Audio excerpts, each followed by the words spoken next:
Assalamualaikum warahmatullahi wabarakatuh. Halo, apa kabar? Priwen kabare wong Indramayu sekabehe. Sekarang mari kita mengenali asal-usul kota Indramayu.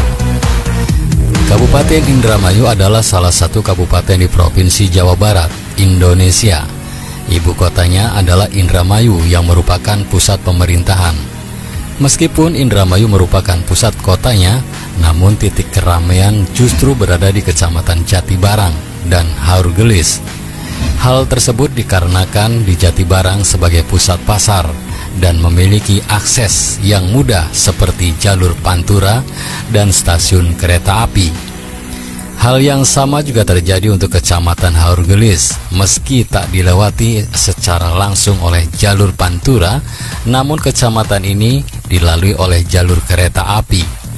Inilah alasan mengapa pusat keramaian berada di dua titik, yaitu Jatibarang dan Haurgelis.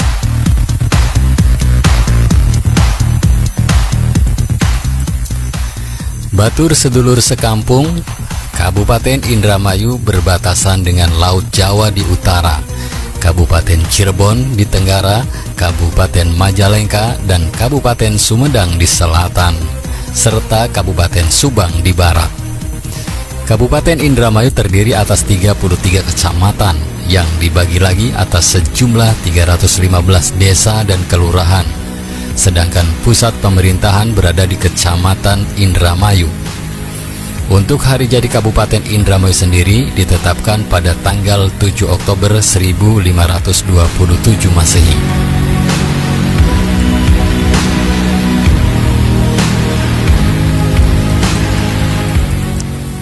Batur sedulur sekampung, Indramayu dilintasi jalur pantura, yakni jalur utama dan terpadat di Pulau Jawa. Sebelum adanya tol Cipali, yaitu tol Cikampek Palimanan. Terutama pada musim mudik lebaran, jalur pantura ini sangat dipadati kendaraan bermotor, baik roda 2 maupun roda 4. Kabupaten ini juga dilintasi oleh jalur kereta api lintas utara Pulau Jawa, dengan salah satu stasiun terbesarnya adalah stasiun Jatibarang yang berada di kota Jatibarang, sekitar 19 km ke selatan dari pusat kota Indramayu. Sekalipun Indramayu berada di Jawa Barat yang notabene adalah tanah Pasundan yang berbudaya dan berbahasa Sunda, namun sebagian besar penduduk Indramayu berbahasa Jawa Ngapak khas Indramayu, atau masyarakat setempat menyebutnya dengan bahasa Dermayonan, yakni dialek bahasa Jawa yang hampir serupa dengan dialek Cirebon. Batur sedulur sekampung, di bagian selatan dan barat daya Kabupaten Indramayu ini, beberapa wilayah masyarakatnya menggunakan bahasa Sunda. Mengingat sejarah Kabupaten Indramayu yang dulu pernah masuk ke dalam wilayah Kerajaan Cirebon di utara, sehingga berbahasa Jawa. Kerajaan Galuh dan Sumedang tandang di wilayah selatan, sehingga mempengaruhi masyarakatnya berbahasa Sunda khas Indramayu. Pada pupu ini disampaikan silsilah, dimulai dari Ngabehi Wirasecapa dari Bagelan. Nama-nama yang disebutkan selanjutnya adalah Pangeran Hadi, Tumenggung Gagak Pernala, Pringgandipura, Gagak Wirahandaka, Gagak Kumitir, Gagak Wirakusuma, Gagak Singalodra, Wangsanangara, Wangsayuda, Wiralodra, Tanujaya, dan Tanujiwa. Batur sedulur sekampung, dikisahkan Wiralodra bertapa dan semedi di perbukitan Melaya di kaki Gunung Sumbing. Setelah melampaui masa 3 tahun, ia mendapat wangsit. Hai Wiralodra, apabila engkau ingin berbahagia berketurunan di kemudian hari, carilah lembah Sungai Cimana. Manakala telah tiba di sana, berhentilah dan tebanglah belukar secukupnya untuk mendirikan pedukuhan dan menetaplah di sana. Kelak tempat itu akan menjadi subur makmur, serta 7 keturunanmu akan Begitulah suara tanpa rupa yang terdengar Wiralodra. Petunjuk yang didapat Wiralodra adalah agar ia membabat hutan di Kali Cimanuk. Wiralodra kemudian berangkat ditemani Ki Tinggil menuju selatan kaki gunung. Setelah 3 tahun berkelana, keduanya bertemu dengan Buyut Sidum yang memberi petunjuk mengenai tempat yang dicarinya. Buyut Sidum kemudian menghilang. Ki Sidum adalah seorang panakawan Tumenggung Sri Baduga yang hidup antara tahun 1474 sampai 1513. Kemudian Wiralodra menemukan sebuah kali yang jernih. Wiralodra mengira sungai itu adalah Cimanuk, maka bermalamlah di situ.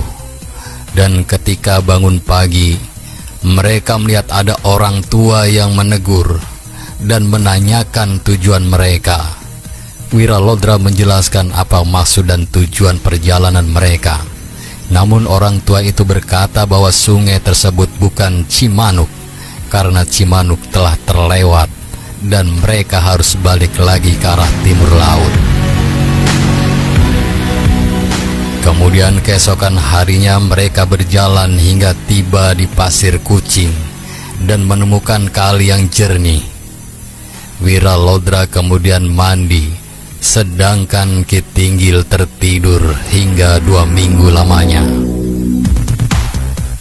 Tiba-tiba Wiralodra melihat kebun yang indah, namun pemilik kebun tersebut sangat congkak, hingga Wiralodra tak kuasa mengendalikan emosinya. Ketika ia hendak membanting pemilik kebun itu, orang itu lenyap, hanya ada suara.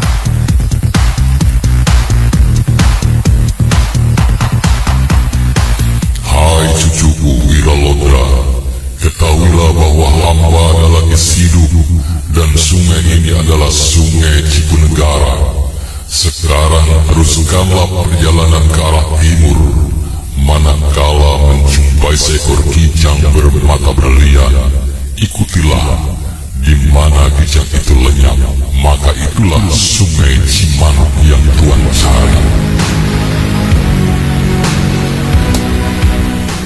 Batur sedulur sekampung.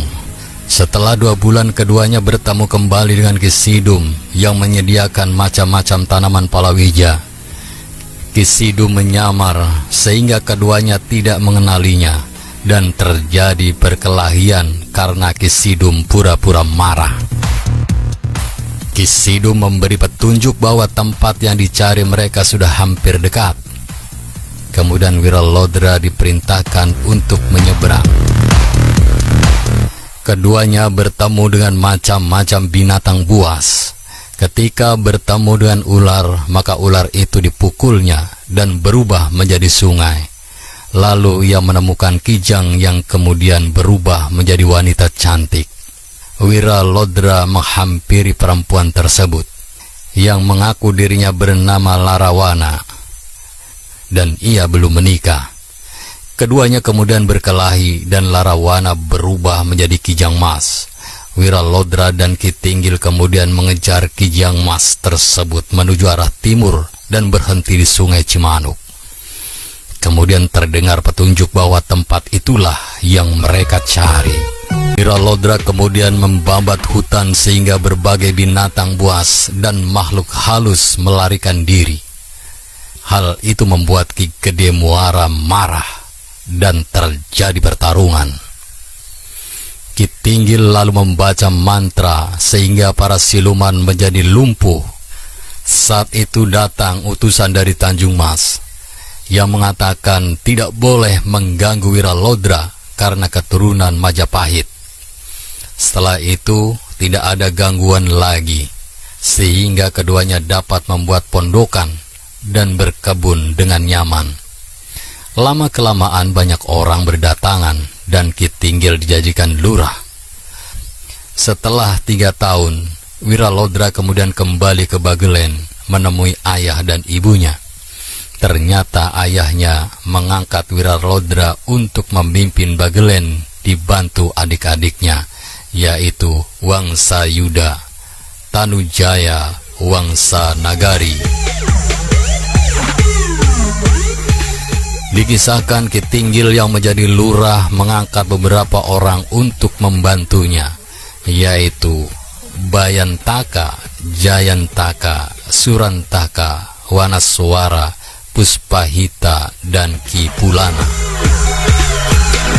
Tiba-tiba datang perempuan cantik yang bernama Nyi Hidang Dharma ke kampung Ki Tinggil. Nyi Hidang Dharma diizinkan untuk membuat pondokan di tempat itu. Ki Tinggil mempunyai rencana untuk memberikan Nyi Hidang agar dijadikan istri oleh Wiralodra. Keberadaan Nyi Hidang Dharma sampai ke telinga Pangeran Palembang. Pangeran Palembang dengan murid-muridnya datang hendak menyerang Nyi Hidang, tetapi berubah menjadi terpesona oleh kecantikan Nyi Hidang. Lalu terjadi perkelahian antara Nyi Hidang dengan Pangeran Palembang. Karena kesaktiannya, Nyi Hidang dapat mengalahkan musuhnya hingga tewas. Ki Tinggil melaporkan kejadian tersebut kepada Wiralodra di Bagelen. Ia juga menyarankan agar Wiralodra dengan adik-adiknya pergi ke pondokan yang mereka buat. Mereka kemudian berangkat. Sesampainya di pondokan, Ki Pulaha diminta untuk mengundang Nyi Hidang. Nyi Hidang memenuhi undangan Wiralodra. Semua terpesona melihat kecantikannya. Atas permintaan Wiralodra, Nyi Hidang menceritakan pertarungannya dengan Pangeran Palembang.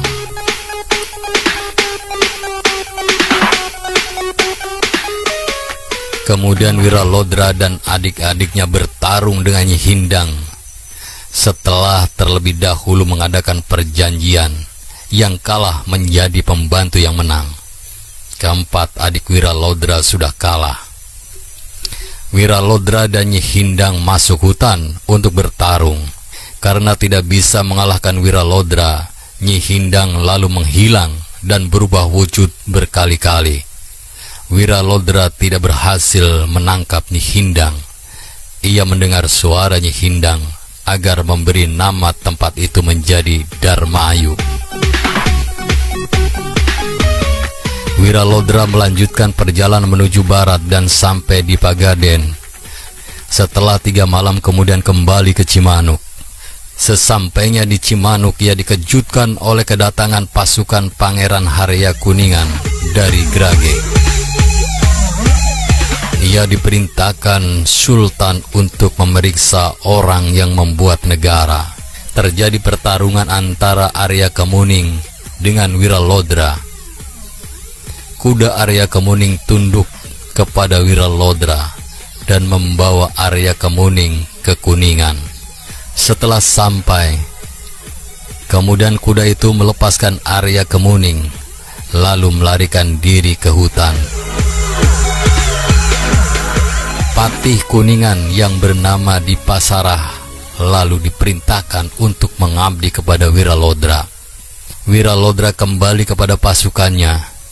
Perkampungan yang dibuat tersebut kemudian diubah menjadi negara dan diberi nama Darmayu dan diadakan pesta selamatan. Adik-adik Wiralodra kemudian kembali ke Bagelen.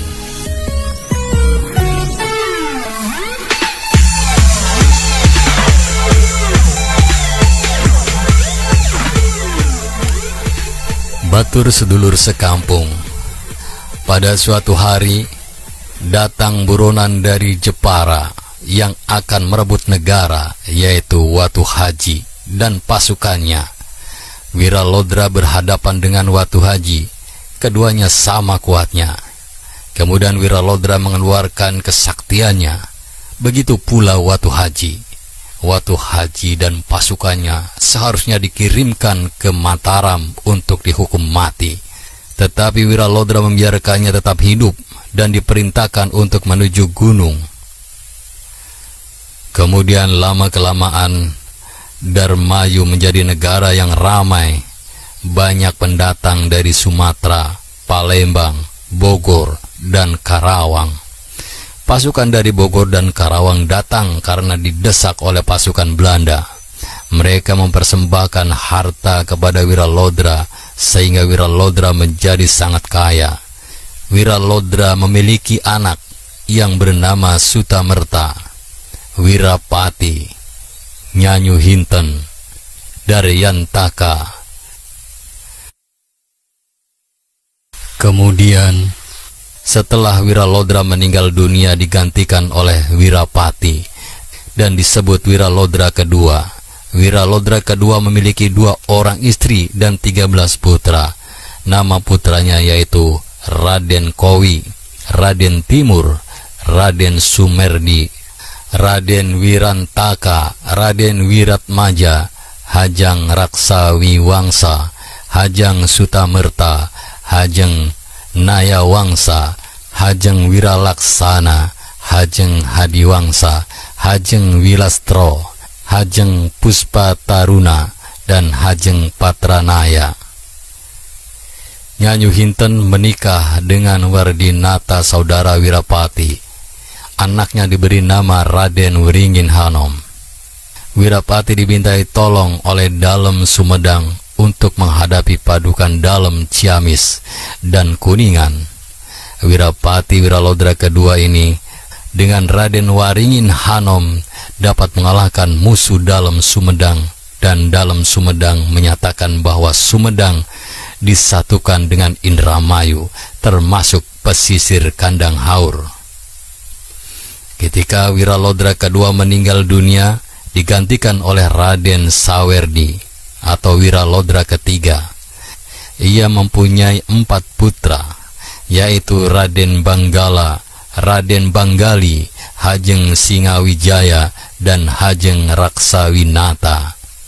Ketika Wiralodra ketiga meninggal dunia, Banggali menginginkan jabatan, tetapi berdasarkan ketentuan yang menggantikan harus Banggala. Kemudian Banggali mengancam sehingga proses pergantian bupati tertunda 5 bulan. Keputusan dari Betawi memperkuat bahwa menjadi pengganti adalah Benggala atau Wiralodra yang keempat. Benggala atau Wiralodra keempat mempunyai 8 orang anak, yaitu Raden Lahut, Raden Ganar atau Gandur, Hajeng Parwawinata, Raden Solo alias Kartawijaya, Hajeng Nahyasta, Hajeng Gembrak, Hajeng Tayub, dan Hajeng Moka.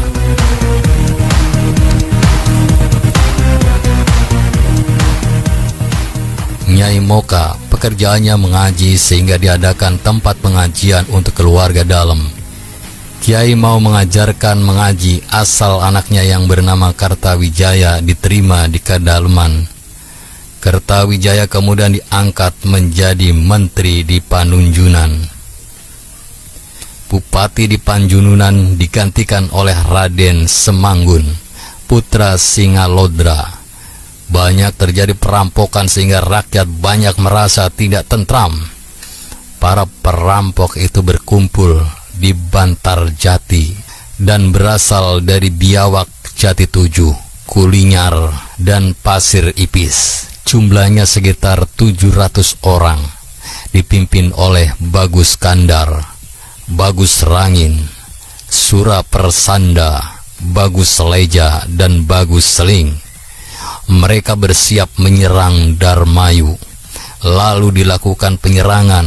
Prajurit Darmayu terkejut karena ada perampok perempuan, yaitu Ciliwidara.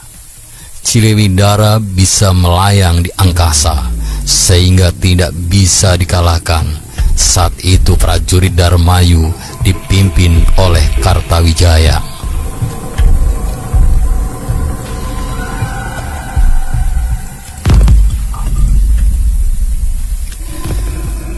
Batur sedulur sekampung, Kartawijaya melaporkan kejadian itu kepada Hastrasuta.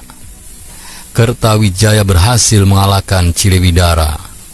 Ciliwidara kemudian menghilang.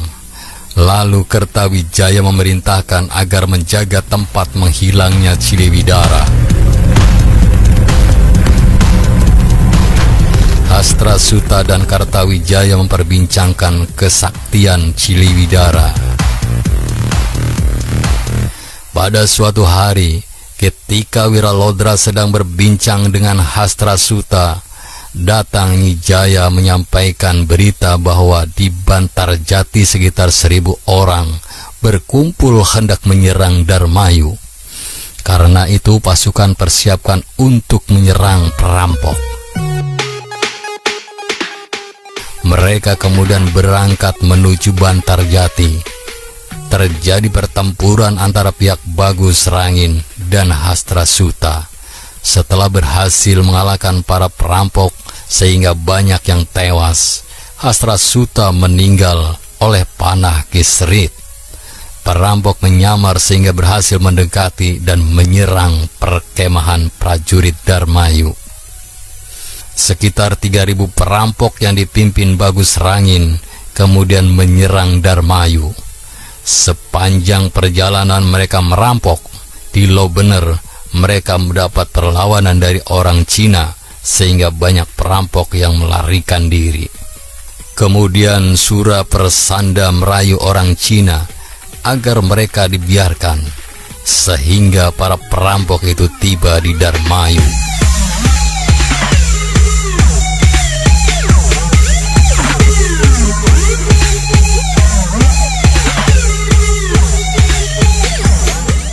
Batur sedulur sekampung. Pada tahun 1808, Dalem Darmayu menyampaikan surat kepada Gubernur Jenderal di Betawi. Isi surat itu meminta bantuan. Kemudian dari Betawi datang pasukan yang dipimpin oleh Tuan Postur. Mereka pura-pura akan memberikan jabatan kepada para perampok. Bagus Rangin dan pasukannya mempercayainya. Pihak Belanda mengirim surat kepada Dalem Darmayu agar menangkap perampok yang saat itu sedang berada di Mayahan. Prajurit Darmayu datang dan mengalahkan para perampok. Kemudian mereka diikat dan ditangkap dibawa ke Betawi untuk dipenjarakan. Tetapi sebagian lainnya melarikan diri. Bagus Rangin dan Bagus Leja sembunyi di hutan bersama anak dan istrinya. Mereka sampai di Tegal Selawi dan membuat pesanggrahan. Kemudian Bagus Rangin mengirim surat tantangan kepada Wangsakerti. Wangsakerti mengirimkan utusannya. Terjadi pertarungan antara kedua belah pihak. Pihak Bagus Rangin banyak yang tewas. Ketika pihak Wangsakerti hampir kalah, datang bantuan dari Setro Kusuma. Terjadilah pertempuran antara pasukan Bagus Rangin dengan pasukan Jaka Pantuakan. Anak Wangsakerti, Bagus Rangin kalah dan melarikan diri ke Karawang. Sedangkan Bagus Leja dan Bagus Kandar dikirim ke Betawi. Ketika di laut, Bagus Leja dan Bagus Kandar melompat dan melarikan diri ke hutan. Para mantri yang ditugaskan mengawal tahanan menjadi kebingungan. Kartawijaya dan Raden Welang lalu hendak melapor kepada Sinuhun. Di Palimanan mereka melihat Serdadu yang menjaga sumur yang ditutup rapat. Keduanya memaksa sehingga diserang Serdadu, tetapi tidak berhasil ditangkap. Sesampainya di Gerage, mereka melamporkan hilangnya para tahanan. Komandan yang ada di Palimanan lalu mengirim surat kepada Gubernur Jenderal di Betawi. Gubernur Jenderal marah dan memerintahkan 40 orang Serdadu untuk menyerang Cirebon. Sultan Cirebon memberikan senjata pasukannya kepada Kartawijaya dan Welang untuk menghadapi Gubernur Jenderal dan pasukannya. Kartawijaya dan Welang sudah tiba di Betawi. Keduanya dimarahi dan dicaci. Kartawijaya dan Welang dihukum dan dipasangi 5 lusin meriam. Kiai Kuwu tidak tega melihatnya. Ia kemudian merasuki dan mengamuk sehingga pasukan jenderal banyak yang tewas akibat bertarung dengan teman sendiri. Raden Welang tewas ditembak menggunakan senapan yang diisi dengan peluru yang terbuat dari intan. Keris pusaka menghilang dan Kertawijaya tewas ditembak. Mayatnya menghilang. Gubernur Jenderal marah dan mengirim pasukan ke Cirebon sebanyak 3 kapal agar Cirebon mengganti kerugian Belanda. Kemudian Gubernur Jenderal datang ke Mataram dan berpura-pura sedih. Sambil menangis, ia menceritakan pertempuran yang merugikan pihaknya. Sultan lalu memerintahkan para tentaranya untuk menyerang Cirebon. Cirebon diserahkan kepada Belanda. Gubernur Jenderal dengan pasukannya kembali ke Batawi. Kemudian ia memanggil Wiralodra agar mengganti kerugian Belanda sejumlah 11.030. Bupati tidak memiliki uang sebanyak itu, sehingga Darmayu diserahkan kepada Belanda pada tahun 1610. Bupati meninggal dunia, anaknya yaitu Raden Kristal atau Wiralodra. Wiralodra memiliki 7 orang anak, yaitu Raden Marangali, Wirakusuma yang menjadi Demang Pebersindang, Nyanyu Wiradibrata, Nyanyu Hempuh, Nyanyu Pungsi, Nyanyu Lotama, dan Hanjani. Bupati merasa bingung karena mertuanya menjadi perampok. Ia lalu mengirim surat ke Betawi. Tidak lama datang pasukan sehingga perampok ditangkapi.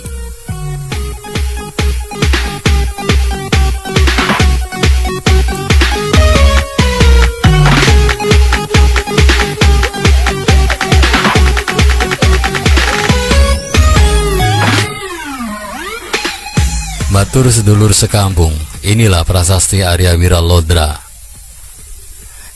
Nanging genjing Allah yukani kerahmatan kang linuwih, Dharma ayu mulih harja tan anasa wiji-wiji.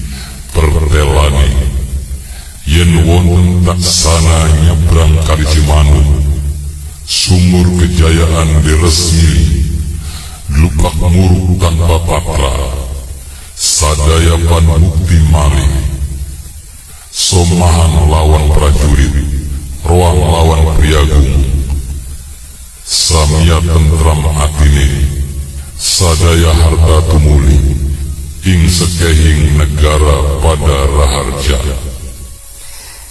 Yang artinya kurang lebih, akan tetapi Allah melimpahkan rahmatnya yang berlimpah, Dharma ayu kembali makmur, tiada satu hambatan. Tanda, jika ada ular menyeberangi sungai Cimanuk, sumur kejayaan mengalir deras, lampu menyala tanpa minyak. Semua hidup makmur, bekerja sama dengan tentara, membantu penguasa, semua hidup aman dan tentram. Gemah ripah loh Cinawi, seluruh negara hidup makmur. Batur sedulur sekampung, demikian tadi sejarah asal-usul kota Indramayu. Terima kasih atas kebersamaannya. Jangan lupa subscribe, like, dan komen pada video ini. Terima kasih. Wassalamualaikum warahmatullahi wabarakatuh.